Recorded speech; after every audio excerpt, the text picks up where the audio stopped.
son grand frère Lamine Moïma Sissé dans le cadre de la gestion des biscuits. Est-ce qu'on en a aujourd'hui? Oui, on a un biscuit. Lequel? Allez-y, très rapidement. Aujourd'hui, la presse est dans la tempête, Ouais. avec des poursuites à ne pas en finir.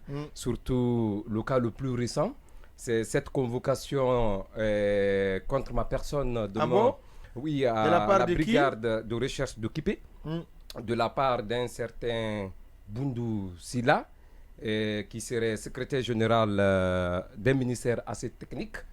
Mais ce qui est quand même... c'est le ministère de l'enseignement technique. Oui, le ministère de l'enseignement technique. Ah, vous voulez dire qu'il lui n'est pas technique, il ne mérite pas son poste? Bon, je vais juste... Vous savez, je ne voudrais vraiment pas parler d'un vide. Je ne veux pas donner du sens à un vide. Pourquoi? Parce que... d'abord, je ne boxe pas sur le même ring que quelqu'un qui passe tout son temps à pleurnicher.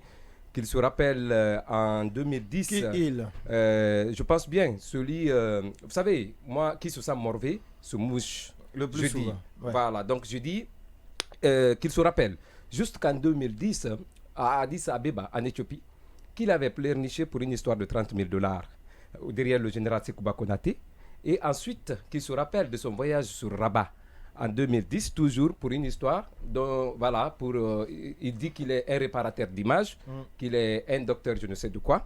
Donc, et cette fois-ci, qu'il se rappelle qu'en 2020, qu'il m'a appelé au téléphone, cette fois-ci, je vais parler de Boundou, lorsqu'il a séjourné à Dakar, chez une ancienne DAF de Alpha, donc dans une villa sur laquelle, contre qui je détenais des documents. Donc, il m'a plaidé qu'il n'oublie jamais ce jour. Donc, ce que je vais dire, bien sûr, je le dis parce que jusque-là, je parlais avec beaucoup plus d'humilité, avec beaucoup plus de respect. Donc, vous voulez dire que vous êtes prêt à en découdre avec notre ancien confrère qui est aujourd'hui secrétaire général du ministère de l'enseignement technique, Youssouf Boundou Silla? Non, je ne me bats pas avec un cadavre, avec quelque chose qui n'existe pas encore. Je ne me bats pas contre un vide. Ce que je vais dire, justement, par rapport à la plainte, on me dit diffamation, injure publique et chantage. Certainement, il n'a pas essayé à comprendre c'est quoi le sens du mot chantage. Qui il? Je vais parler de plaignant. Et ensuite, il parle de diffamation sur les réseaux sociaux. J'ai toutes les captures.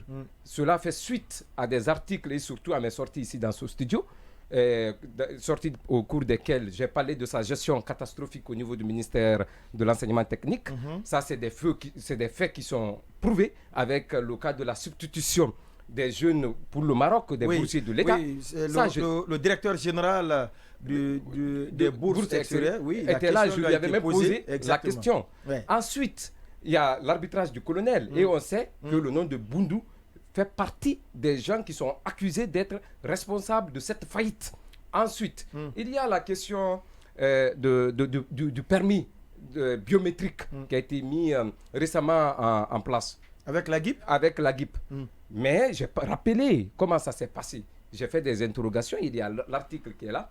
Il ne s'offusque pas du contenu de mes articles. Mais c'est du fait que ces jeunes m'ont insulté sur les réseaux sociaux, on est parti jusqu'à me traiter de captif. J'ai toutes les preuves dans mon téléphone. Et ils décident, parce que j'ai répliqué sous le poste d'un de ces communicants. Et d'ailleurs, je vais porter plainte contre ces jeunes aujourd'hui qui sont salariés au niveau de l'enseignement technique. Et d'ailleurs, leurs publications sur les réseaux sociaux en font foi. Donc, je vais porter plainte contre eux et leur commanditaire qui n'est autre que Boundou Silla. Mais Boundou doit comprendre une chose. Je le lance un défi. Je sais qu'il est à l'écoute de cette émission. Jusqu'à preuve du contraire, je mets en doute son doctorat. Il me prouve l'existence, l'authenticité de son doctorat. Je démissionne de la presse. Je le lance ce défi. Boundou me prouve qu'il est docteur en environnement. Je démissionne de la presse devant tout le monde. Pour vous dire, encore une fois de plus, que le colonel doit faire beaucoup attention. Vous vous souvenez comment il est venu à ce poste? C'est par le canal de l'ancien Premier ministre Mohamed Beyavogui. Et pire, allez-y sur la page Facebook de Boundou. Lui qui faisait les louanges de Béa, qui chantait Béa tous les matins, qui faisait ses acrobaties, qui faisait ses atalakou et autres. Il a supprimé, dès que Béa a été dégommé, il a supprimé toutes ses publications. Et toutes les publications à l'encontre de l'ancien régime d'Alpha Condé, allez-y sur la page Facebook de Boundou. Si vous les retrouvez, je démissionne de la presse. C'est pour vous dire que cet homme, c'est un homme qui porte un masque et il faudrait s'en méfier. Parce que de ce côté, il y a ce ministre, j'attire l'attention du ministre Alpha Bakar.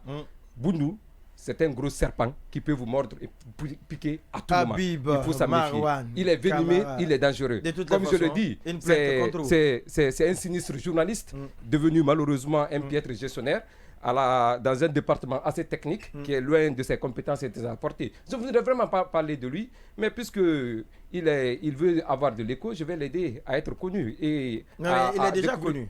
Pour avoir été connu dans la calomnie, connu d'un des plus grands sites du pays. Je le mets au défi. J'ai aussi l'acte de naissance, comme on le dit, de Guinée News. Son nom n'y figure pas. C'est pour vous dire. Non, j'ai dit pour avoir été un des responsables de toutes les façons de l'un des plus grands sites du pays, Guinée News. Il écrivait, bon, vous savez que Boundou, je vous assure, je le lance le défi. Ouais. Boundou, 10 phrases, il ne fait pas de faute de démission de la presse. Abi Marwan Camara, de toutes les façons, le dossier...